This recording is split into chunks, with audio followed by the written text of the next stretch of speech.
Niya may cancer. Hindi rin ma-opera yung cancer kasi nakabigit sa bituka.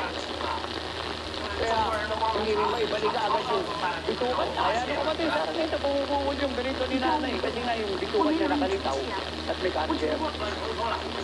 Pero kawawa naman. Eh dahil nanalangin tayo na gayon, gumasta ng pera para maabot ang ating mga kamatay, nakating si nanay.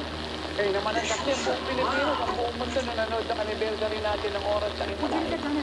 Yung bituka ni nanay, iniwan ni Cristo, pero yung cancer sa bituka, tinanggal niya.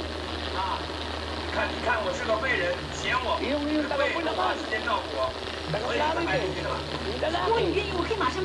Eh, bitiritin yun, hindi nakakapayun. Payat sa payat. Bitiritin yun. Nakita niyo sa ibabaw nakatayo. Tumatalon. Pinagaling ni Jesus. Si tatay matanda na.